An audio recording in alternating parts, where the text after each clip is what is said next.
Have this ever happened to you? Or do you ever do this, that you are in the store? So after you go about and do your groceries, as you're about to check out and purchase your items, you look for the shortest line. Anyone po? So you look around and you look around, or sometimes when you are with a friend or with your family member, you split up and say you wait on that line and I'll wait on this line, and whichever line's the fastest, will go to you. Or when you're driving, you switch lanes to see which lane is the fastest and the quickest. But you be surprised that I always do this when I drive. Whenever there's traffic, there's rush hour, I look at the car in front of me and I say, oh, let's say it's a Honda Civic. Well, I drive a Honda Civic as well, but it's also a Honda Civic. And I will switch lane, but I'll be surprised to see that same car like pulling up next to me after a couple of minutes. I'm like, why did I even switch lanes if we're all just gonna go in the same pace? And that just kind of proves a point that we're in such rush. We're in such in need of speed that we're always rushing to our next destination. We're always trying to be in a hurry and we want to speed things up. And I'm sure we have our reasons. We're late for work, so that's why we're switching lanes. We're trying to get to our destination as soon as possible. We're switching lines in the grocery stores because there are places to go, people to see, and so forth and so on. However, I do believe that this is kind of our culture now as well. This is how our generation functions. It functions on speed. We're obsessed with fast internet. We are impatient whenever an app doesn't load as quick. Even for me, whenever a video doesn't load in the next 5 seconds, it had its chance. It's gone. I'm sorry, but I waited long enough.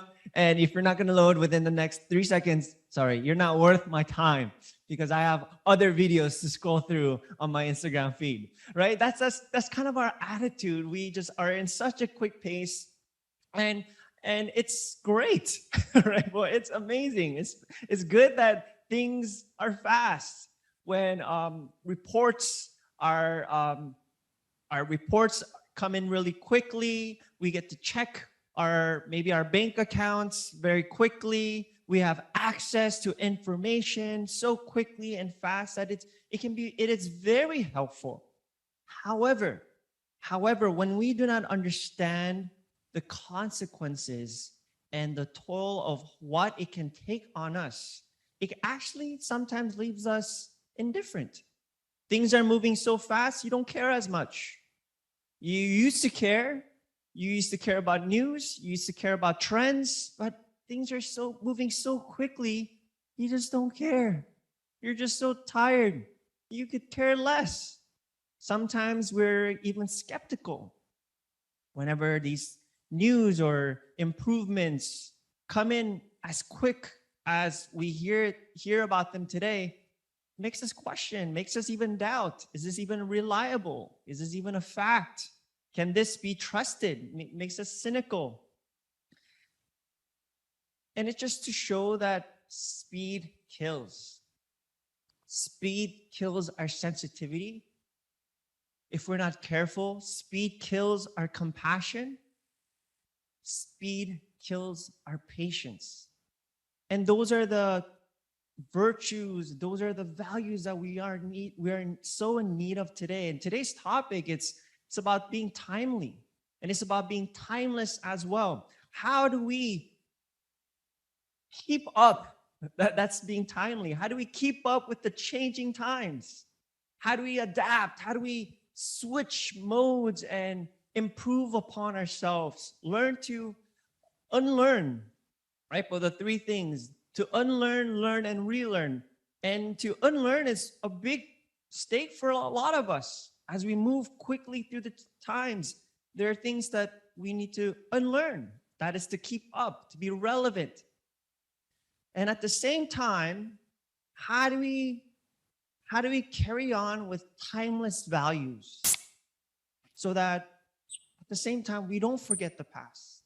We don't forget the important lessons of the previous days. as we carry on into the future. And that's exactly our point today. And we'll be trying to study and understand, how do we keep up with our time today? How do we keep up as parents? I'm sure we're into the latest parenting trends. What are the things our kids need, our children need to be exposed to? What are the things they need to learn? What are the latest educational hacks and so forth and so on that we try to make ourselves give ourselves the edge? Maybe as students, what are the latest things that we have to know as students? How do we keep up with our times as children? How do we keep up with our times as employees and employers? How do we keep up with our times as teachers, nurses, practitioners in our workplaces, wherever we belong? And we know that times are changing. And we know that there are a lot of, maybe we have been going through a lot of meetings in our workplaces because these are the new procedures, these are the new standards, and so forth and so on. So most importantly, I think the church needs to address this as well. How do we keep up with our times as a church? How do we keep up with our times as followers of Jesus? And we'll look into our scripture today to learn and to see how Jesus teaches us to be timely and timeless. But today will be part one, and to look at how Jesus teaches us to be timely. How does Jesus teach us to keep up with our times today? In John 11, verse 1. Now a man named Lazarus was sick. He was born from Bethany, the village of Mary and her sister Martha. This Mary, whose brother Lazarus now lay sick, was the same one who poured perfume on the Lord and wiped his feet with her hair. So the sisters sent word to Jesus, Lord, the one you love is sick. When Jesus heard this, he said, this sickness will not end in death. No, it is for God's glory, so that God's Son may be glorified through it. Now Jesus loved Martha and her sister and Lazarus. So when he heard that Lazarus was sick, he stayed where he was 2 more days. Now, it kind of explains itself that there is a situation, there's actually a crisis. And because there's a problem, there's an issue that the family wanted to address. And how unique, how special it is that they had Jesus alive in the flesh, that they could contact and immediately send word and ask for his help. And so that's exactly what they did. They didn't have to pray like we have to do. They could literally send someone to tell God, hey, I need your help. This is urgent. Please come our way and help us. And I'm sure we would love to do that. I'm sure we do that now. We're asking God, help me. I'm in this rut. I'm stuck in this situation. Lord, please help me. And so they sent word to Jesus, expecting Jesus would, come as a hero, come to their rescue, flying through space and time and just appear. But this is not how Jesus responded. And we're surprised. Maybe this is your first time reading this. Maybe this is your 100th time reading this scripture. But this was the nature of Jesus. The nature of Jesus, as we learn how to be timely, to be a timely person, a relevant person, was that he was a relaxed person. Now, when we describe Jesus, there's so many things that we can describe him as. He's a teacher, he is Lord, he's God, he is a miracle worker. But when someone asked Dallas Willard, what is one word that you would describe Jesus? Dallas Willard described Jesus as relaxed. How many of us are relaxed at this moment? Breathe.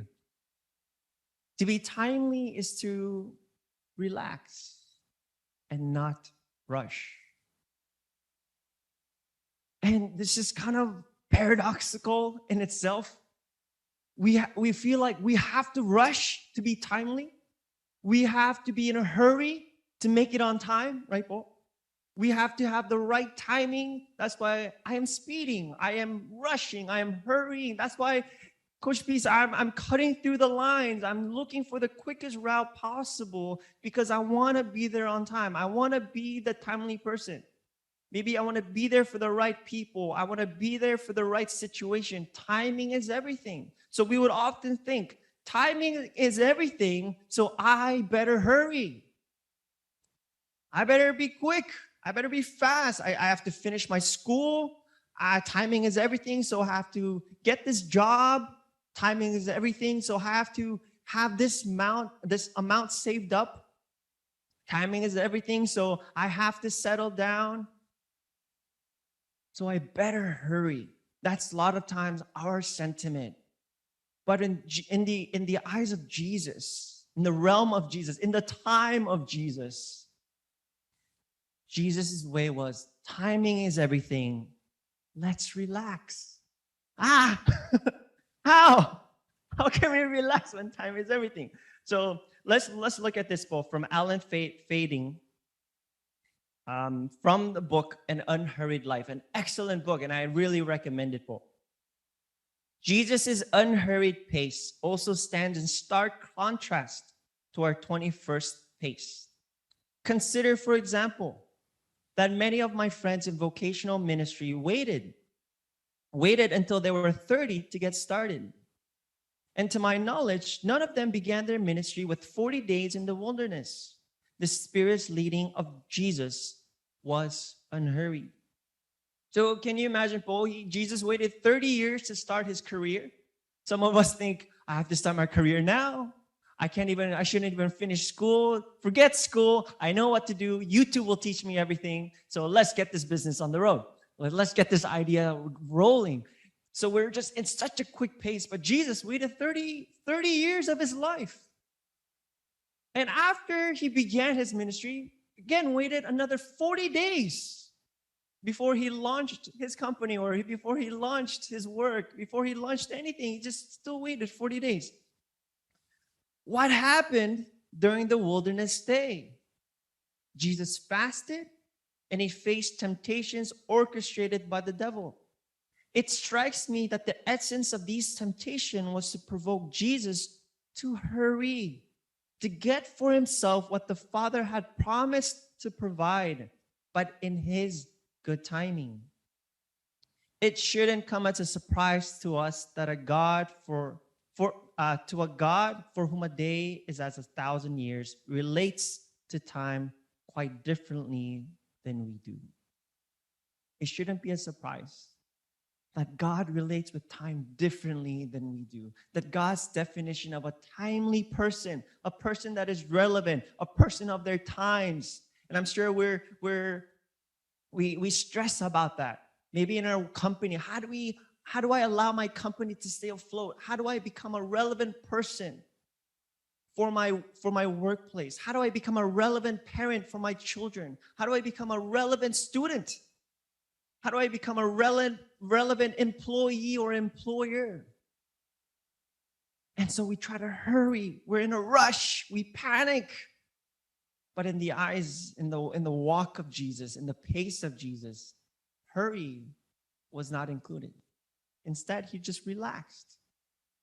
He knew the timing of God would be perfect, so he just relaxed. Now,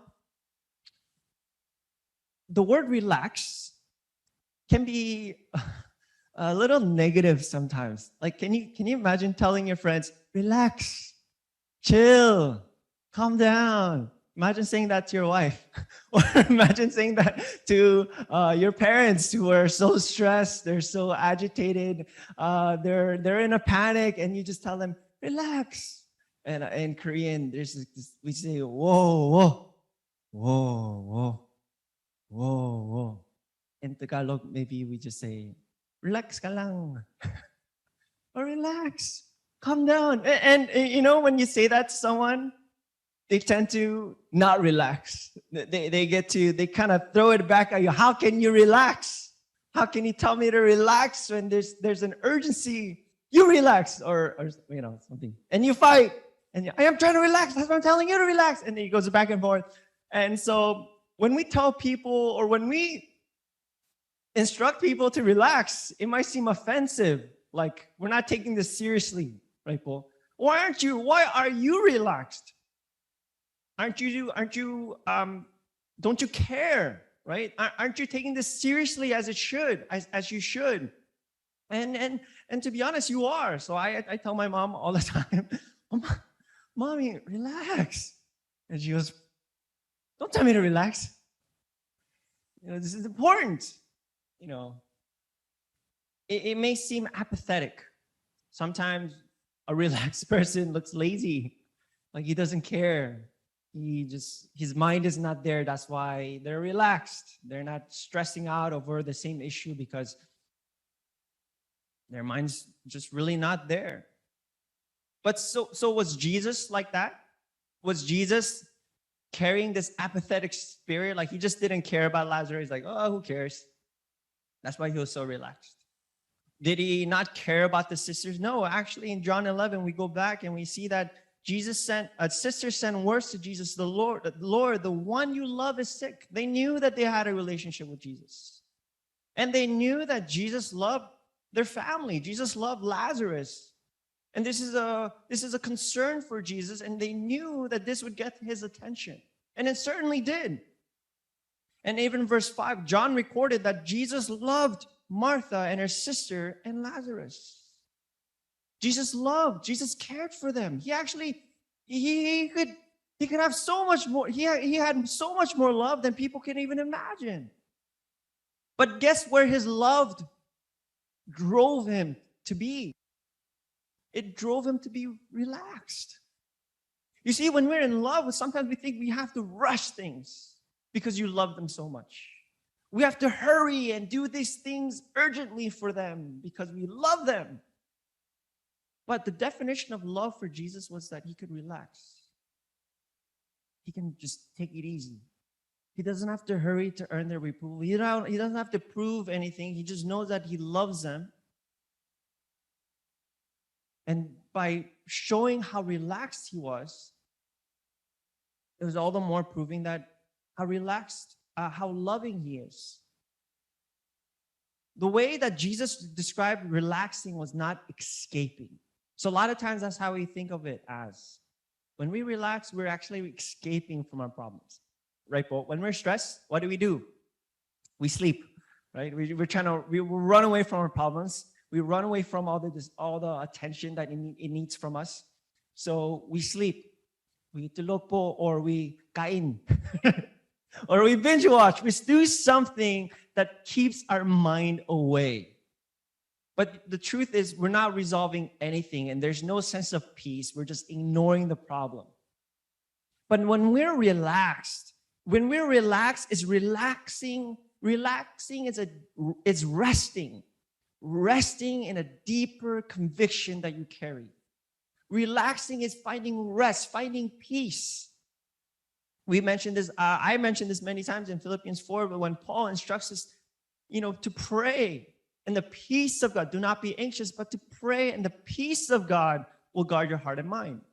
And sometimes we think we're praying, but we still don't find peace. And so eventually praying even just becomes a distraction, and to ignore our problem than to actually using prayer to face our problems and to find peace so that it helps us to relax. In Matthew chapter 6, the Message version, Eugene Peterson says it this way, and I want us to pay attention to this because it's so crucial for us to stay relevant, to be timely people, and why relaxing is an essential part of our lives to be timely people. This is still Jesus, translated by Eugene Peterson. It says, if God gives such attention to the appearance of wildflowers, most of which are never even seen, don't you think he'll attend to you, take pride in you, do his best for you? What I'm trying to do here is to get you to relax and not be so preoccupied with getting so you can respond to God's giving. People who don't know God and the way he works fuss over these things, but you know both God and how he works. So he says this, Steep your life in God reality, God initiative, God provisions. Don't worry about missing out. You find all your everyday human concerns will be met. It's gonna be okay. It's a deeper conviction that I am rooted in God. My provision is it's in God. My strength is in God. That's why I can relax. Look at the person next to you, or look at yourself and ask yourself, am I relaxed? And take this moment to breathe. Breathe in. Ah. Whoa, whoa. Relax ka lang. Relax. Relax because you can rest in deeper conviction. Relax because your strength comes from not yourself. Relax because tomorrow will take care of itself. Relax because whatever stress you put yourself through now won't be resolved now. But what you can do is relax, not rush. And that was the attitude of Jesus. He said, Lazarus is in trouble. Let's relax. Martha and Mary needs me. Let's relax. So he stayed there for 2 more days. Now, if you're still confused, don't worry, we'll continue po. In John 11, verse 17. On his arrival, so he finally decided to show up. Jesus found that Lazarus had already been in the tomb for how many days po? For 4 days. On his arrival. So we're thinking, okay, so Jesus is late. Jesus arrived late. 2 more days turned to 4 more days. And now, before, the message was Lazarus is sick. Now, the truth and the reality is that Lazarus is dead. And it's been dead. It's been dead for 4 days. He's been buried for 4 days. My gosh, Jesus, your relaxing took us to this point. How could you have relaxed? So verse 20, when Martha heard that Jesus was coming, she went out to meet him, but Mary stayed at home. Lord, Martha said to Jesus, if you had been here, my brother would have not died. But I know that even now God will give you whatever you ask. Jesus said to her, your brother will rise again. Martha answered, I know he will rise again in the resurrection at the last day. Jesus said to her, I am the resurrection and the life. The one who believes in me will live even though they die, and whoever lives by believing in me will never die. Do you believe this? Yes, Lord, she replied. I believe that you are the Messiah, the Son of God who is to come into the world. And after she had said this, she went back and called her sister Mary aside. The teacher is here, she said, and he is asking for you. When Mary heard this, she got up quickly and went to him. When Mary reached the place where Jesus was and saw him, she fell at his feet and said the exact same thing. Lord, if you had been here, my brother would not have died. When Jesus saw her weeping and the Jews who had come along with her also weeping, he was deeply moved in spirit and troubled. Where have you laid him? He asked. Come and see, Lord, they replied. In verse 35, Jesus wept. The most memorized verse in the Bible, in my opinion. John 11:35. Jesus wept. Memorize the scripture. I meditate on the word of God. Jesus wept. So, I'm sure we are familiar. We might be familiar with that shortest passage, but there's a lot to unpack here. I hope you kind of saw that book. There's so many things to unpack. Jesus arrives late.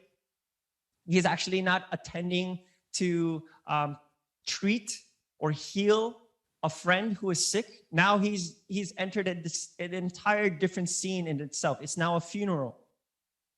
From a hospital visit, it became a funeral visit because he just chose to delay, in our eyes, his visit to Lazarus. So everyone's pretty upset right now. They're very emotional. Martha and Mary, the sisters, whom they thought Jesus would just come in a heartbeat, are left a little disappointed, you can tell. They're left a little devastated. And I'm sure we also have our own versions of expecting God to arrive and show up at a certain time, and yet he hasn't.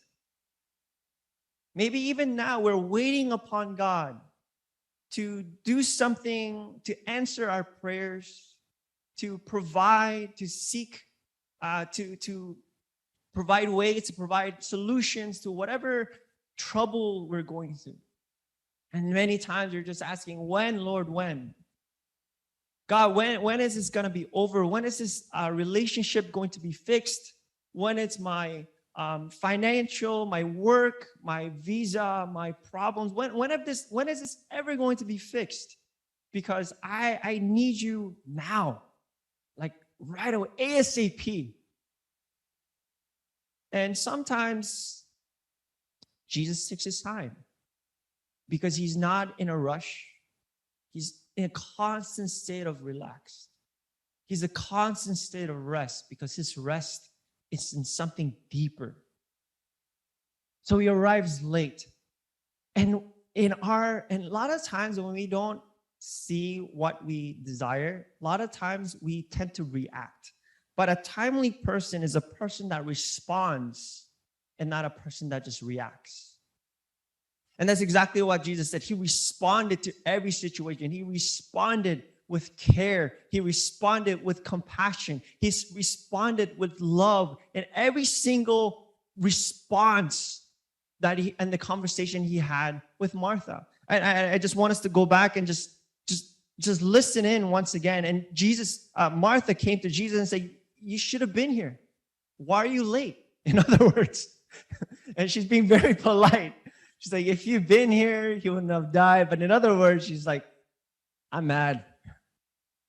You didn't show up. He's dead. I'm upset." And the response of Jesus was, his response come from not a reaction, "Hey, don't worry. Don't hate me." But he just finds so much peace in the comfort in the words of Jesus. And he's like, he will rise again. And of course, Martha just takes those words and face values. And she believes in the scripture. She believes that Jesus is the Messiah. But she doesn't believe in a deeper conviction that Jesus had for himself, which is very understandable. But we'll get to that later, Paul. So Jesus just responds to her with care. Jesus responds to her saying, "I am the resurrection. I am the life. Do you believe this?" And of course, Martha, just being so emotional, just going through so much, just hoping for the best, still believing in Jesus, still believing the best in Jesus, responds with faithfulness. He's like, "Yes, I get it. You're a good God. I know you care. I guess things just happen." And so she just accepts everything in face value. But the way that Jesus responded was so personal. And I think that's what we need in our culture, in our time today. Response. To respond with compassion, with care, and not to react. Because a lot of times we tend to react. In our culture of canceling and wokeness and Twitter and whatnot, people react constantly. They react to the news, they react to the updates, they react to so many things that are happening in the world around us. But we rarely find people that tend to respond. We rarely find people that can respond with wisdom, with compassion, and even humility and grace. The way that Jesus responded to Martha was the way that he needed to respond to Martha. But notice he responded differently to Mary. Because again, he adjusted to the person because he is a personal God. Mary said the exact same thing. "Lord, where were you? Lord, because you weren't here, because you were late, my brother has died." And he saw her weeping. So he was moved with compassion. He was troubled, and he wept with her. He responded. He took the time to not rush to solution, to not quickly come up with an answer, but I took the moment just to respond and to take the time with them, to be with them, to mourn with them. Dr. Stephanie Brown from the New York Post wrote this column. And she said, researchers note that this push for speed is changing the way people think. The need to be efficient and instant leads to a dumbing down of information intake so that people become scanners and decoders of information, cruising horizontally across the screen to pick up bytes rather than delving towards a deeper understanding. A timely person is a person that doesn't rush, but learns how to relax. A timely person is a person that can respond and not just react. He considers deeply into a situation. He thinks through with wisdom. He responds, allows compassion to take form in his heart. When we react as parents a lot of times, yes, and it's out of love, it's out of urgency, but it takes greater compassion, a deeper level of love and care for you to respond with wisdom, to say how much of your words can affect not just in the moment, but years down the road. How will this moment, as I respond, change the life of someone, my employees, my coworkers, my friends in the future? That's wisdom. That's responding and not just reacting. And again, from Alan Fadling, he says, I believe that modeling our life according to the unhurried pace of Jesus' life and ministry could be a healing and empowering vision for contemporary Christians, for us.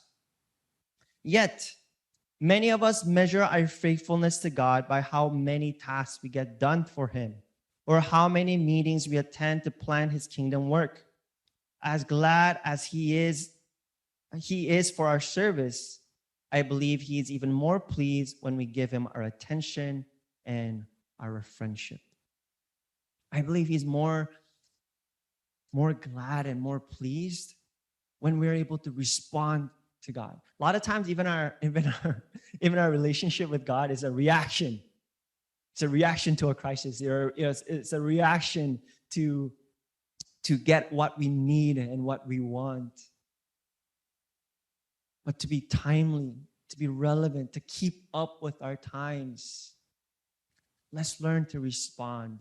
Let's learn not to be in a rush, not to be in a hurry, to come out with a solution, to come out with an answer, to come out with something to say, but to just simply respond. I get surprised, to be honest, whenever I talk to our senior pastors of their capacity to stay calm, to always respond with so much wisdom. I would, as young pastors, we'd always go to our senior pastor when there's an issue, there's a problem, and sometimes you just want to see their reaction, but they don't give it away. They're always like, oh, they're very observant. And you know why? Because they're trying to respond. They're not trying to jump the gun and say, this needs to be fixed now. This is a big error.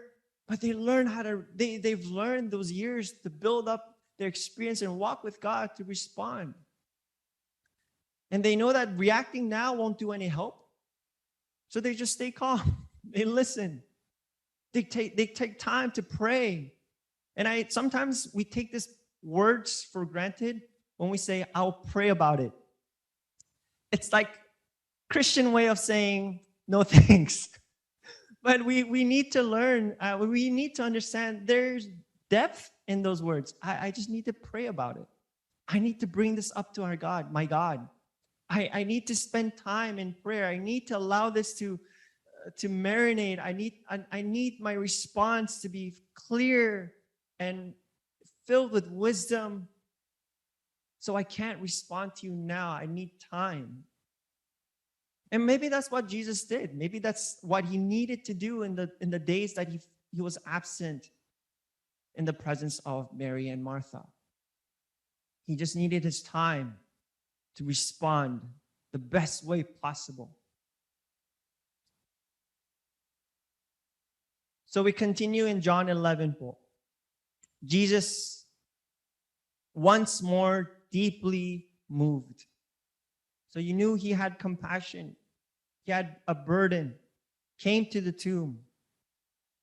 It was a cave with a stone laid across the entrance.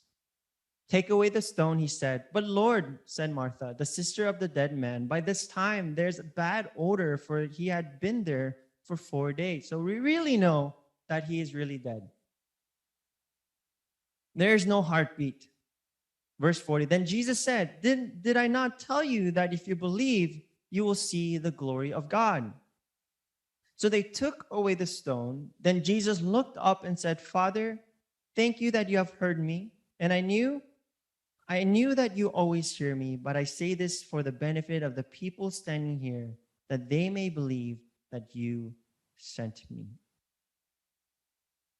And lastly, people, to be timely, what we need, people of God, followers of Jesus, to stay relevant are people that know how to trust and not merely know. People that trust. To be timely is to trust and to not merely to know. Knowing is important. That's why I put merely to know. It's important, but it's not as important as trusting. Now, if we go back to the conversation earlier with Martha and Jesus, Martha said, if you've been here, my brother would have lived. And Jesus said, your brother will live. And Martha said, I know, right, Paul? I know he will live in the end days. And Jesus says, no, you don't understand. I am the resurrection and the life. And no one will die, and everyone will come back to life. And even then, sometimes when we hear, if I was Martha and Jesus said, I am the resurrection and the life, and no one will die if they believe in me, I'll be like, what? I don't get it. But Martha knew.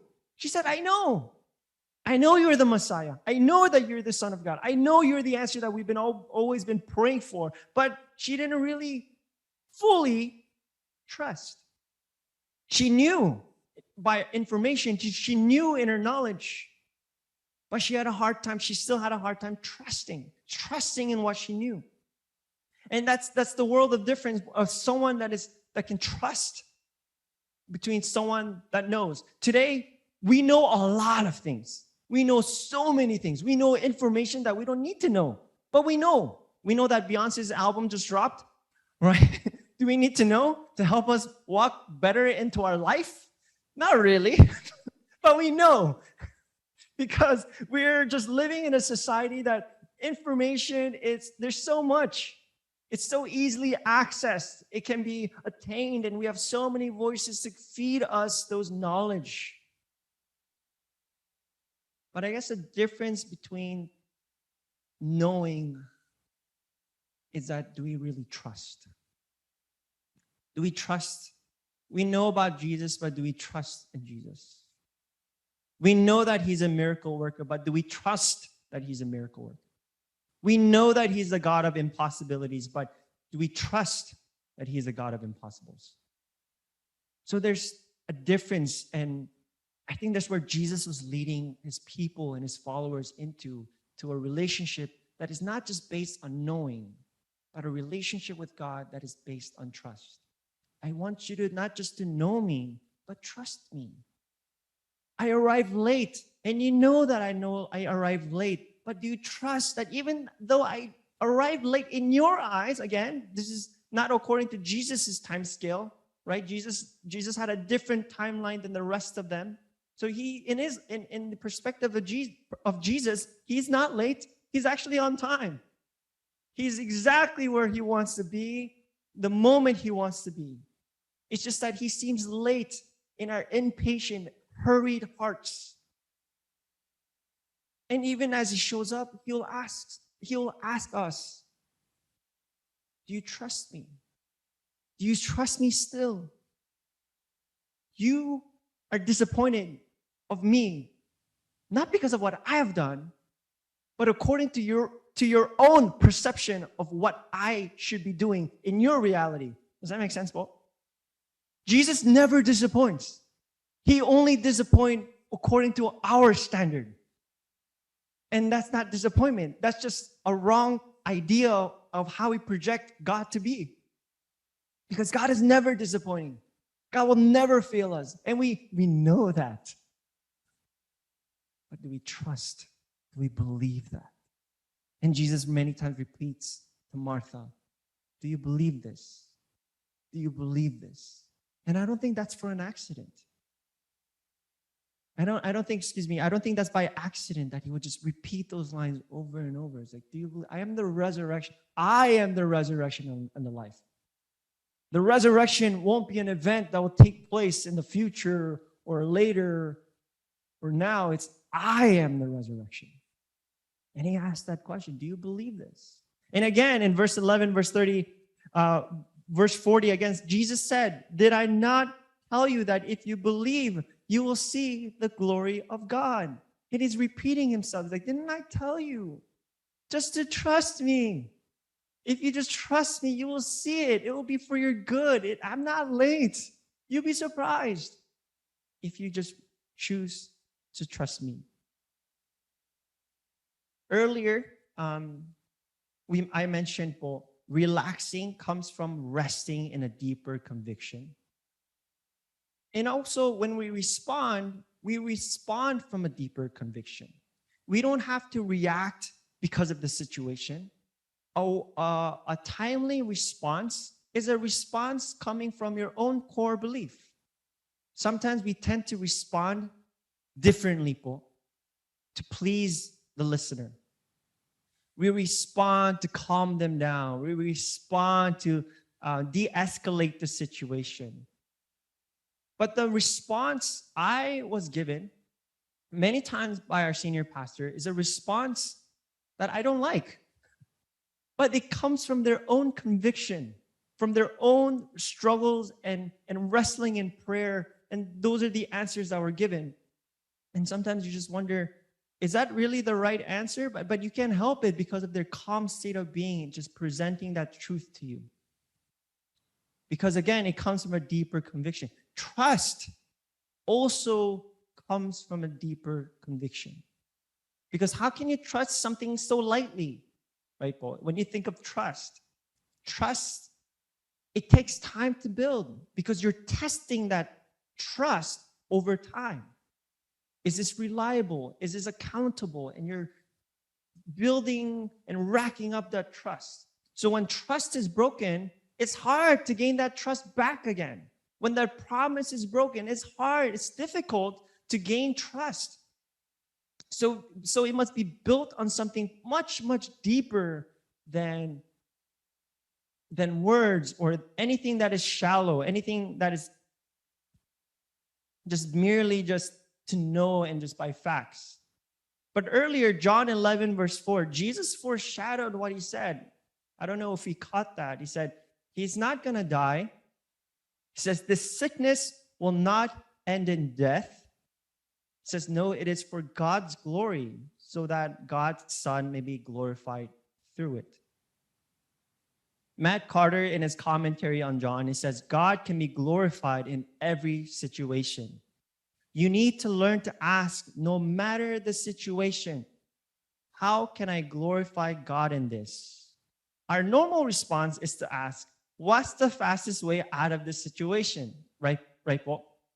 Our normal response is, how do I get out of this situation? How do I resolve this conflict? How do I get out of this problem as soon as possible? But when we trust in God, when we have a deeper conviction that God is a God of possibilities, God can do it, I believe, we start to ask, how can I glorify God in this situation? Jesus said earlier, he didn't have panic. Oh my gosh, Lazarus is sick. I have to heal him for people to trust me. I have to do something miraculous or else they'll never believe me. No, he had it all under his control and trusting in his Father. This is not a time for me to just to praise myself. This is not an attention-seeking event. No, this is solely to glorify my Father. This is solely for a higher purpose, a deeper conviction to glorify and to honor God through this event. So Christian maturity is learning to look at a situation and knowing that whatever you face, You face it so God can be glorified through you. And no matter what you face, God can be glorified. When we go through a crisis, when we go through a breakup, when we go through a heartache, when we go through a disappointment, when we go through failures, those are not moments for us to cry out to God, like, save me, get me out of here. But to really, if we trust Him, to ask, how can you be glorified? Can you still be glorified in this? And if you can, and if you will, let it be so. I surrender it to you. John 12, a chapter later. This was what was recorded. Again from Jesus, he said, my soul is troubled, and what shall I say? Tayo po, us. When our souls are troubled, what do we say? Get me out of here. Let's do a mukbang. Mukbang is like a food, like you just gorge yourself in food. Let's go out. Let's go for a drink. Let's hang out. Let's detach myself from the world. Let's push people away. But this was Jesus' response. My soul is troubled. What shall I say? Father, save me from this hour? No, it was for this very reason I came to this hour. Jesus' definition of timeliness was not, I just want to hurry and rush through this. I just want to say I did my part and get out of here. No, his idea and his definition of timeliness, a person needed for this changing times, is to say, I am fully here. I am here for this reason. This is why I am placed in this company. This is why I'm in this family. This is why our work is going through this situation. This is why I am facing this issue for this moment. For this moment, for me to strengthen my relationship with God, for me to allow to practice and not just say, to relax. This is why I'm here, to respond in wisdom, to show people that there is still compassion in this quick, hurry, fast-moving pace of a world that we are living in. No, he said, it was for this very reason I came to this hour. And he said, Father, again, glorify your name. Then a voice came from heaven in response, God saying, I have glorified it and will glorify it again. I want to encourage us this week. What can we do? First thing we can do is slow down. Slow down our pace. Take a minute to breathe between your mornings, during your break, before you sleep. But definitely take the time to slow down.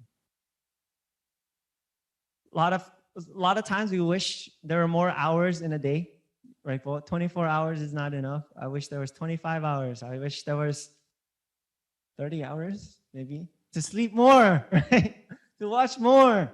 But I don't think that's really what even God asked for. I don't think that's something that Jesus asked for, because even Jesus had 24 hours. But in those 24 hours, what Jesus definitely did was to slow down. Was not to be in a hurry. Was not to rush. But it just been in constant state of relaxing, trusting in the God and the Father that have sent him. And for us to relax, for us to rest, we have to learn to relax, right, Paul? In Matthew 11, again, the Message version, Jesus asks, are you tired, worn out, burned out on religion? And he invites us, slow down, come to me, get away with me, and you'll recover your life. I'll show you how to take a real rest. Walk with me and work with me. Watch how I do it. Learn the unforced rhythms of grace. I won't lay anything heavy or fitting on you. Keep company with me, and you will learn to live freely and lightly. This week, all we have to do is just to respond to the invitation of Jesus that invites us. Hey, do you want to attend a conference? It's not conference. Do you want to attend a master class? You watch 1 hour and you're on your own. No, he says, come to me. Walk with me. It's a daily invitation. I hope we see that. It's to learn from Jesus, we have to go the pace of Jesus. To hear from Jesus, we have to understand the speed of Jesus. Even us, even me now, when I want to learn something, when I watch something on YouTube, when I watch something online, when I want to learn, what do? I fast forward. I fast forward and it's like, oh, wait, that was an important part. And then I rewind. And then we watch it again. And then we watch that part that you missed and you fast forward again and see if there's anything else. And that's not really learning. Maybe you're just validating something. But to learn from Jesus, we can't fast forward. We can't skip. We have to go at his pace. And actually, that's also something from Dallas Willard. It's like we have to walk, if you want to learn from Jesus, we have to walk the same pace as Jesus. A lot of times we're ahead of Jesus and we're actually waiting for Jesus to catch up. And that frustrates us because we think we know what's better for us. So we're already in our prayers saying, God, I want that. And we're waiting for Jesus to catch up to our prayers. Like, Jesus, this is where I'm at. This is where I'm waiting. I want you to hurry up and answer this prayer. So hurry up, be quick. And we'll be surprised that Jesus is somewhere else. He's just actually taking a different route. And they're like, well, no, that's not where you're supposed to go. But to take rest is to go into the same time as Jesus. Relax. We have problems. We have worries, legitimate worries, urgent worries, serious problems, serious issues that needs to be resolved one day. But what we can do now, at this exact moment, is relax, rest. Allow our breathing to slow down. Allow our minds to slow down. Allow our hurried hearts to slow down. The same tempo as Jesus. Again, from the book Unhurried Life, I highly recommend. And he says, I have come to appreciate the gifts of following an unhurried Savior. For example, I found that a more unhurried inner pace decompresses my false sense of drivenness. Did you get that? This false sense of drivenness. We admire busy people. Isn't that true? Like, we think busy is cool. Like, when you're with your friends and your friends like, oh, sorry, I got to take this. Yeah, I don't have this email. I'm still writing on it. Yeah, I'll work on it tonight. I'm doing something right now. I'm so busy. And we look at them like, oh my God, she's so cool. Like, she's so occupied. Like, not a single moment is wasted. Oh my God, he's so cool. He has things to do at home tonight. Like, what am I going to do tonight? I'm just going to watch Netflix, but he's going to work on his email. So we have this false driven sense of, I got to get things done. And sometimes for Jesus' sake, in the name of God, in the name of a God that requires excellence from me, from a God that asks me to do my best and perform my best. And we say, okay, in the glory of God, but we're that's false. And this is what Alan Feinling said. He says, when we follow an unhurried Savior, it erases all of that. It actually makes us look like fools to rush, to be in a hurry, to have our schedule so full and packed. God doesn't look at that and goes, I wish that was me. He's actually saying, that's too much. And listen to this, Bo. I've also learned that making things happen isn't as helpful as learning to respond with courage to whatever God is doing. Because it's God that makes things happen. And I would be wise to choose to work with Him. It's not you that makes things happen. Martha and Mary thought, because I sent Jesus a letter, because I asked Jesus first, like Jesus didn't come to me, I went to Jesus. I cried out to Him for help. I asked Him to come and help my brother. He should be better. He's going to get better. No, He was saying, when we follow an unhurried Savior, it's God that makes things happen. God allows it to happen. And it'll be wise to just work with Him. Not to rush Him, but to just simply follow Him, work with Him. Go back this week, Matthew 11, read the Message version, verse 28 to 30. Follow the unforced rhythms of grace. Hindi forced. It's not kulit. Right po? A lot of times, there's a lot of kulit people in our village. They're always like texting me. And it's legit. Again, it's out of concern. It needs to be done. And sometimes I forget. And we need those reminders. But to carry that attitude to every single facet of our lives just leaves us tired and burned out. So we need to learn the unforced rhythm of grace. We need to learn to follow Jesus at His pace. We need to learn that being timely in the eyes of Jesus is not to react, but to respond. To become timely in the eyes of Jesus in today's fast-moving culture is learning all the more to relax. Relax in the foundation of trust. Relaxing in the foundation and the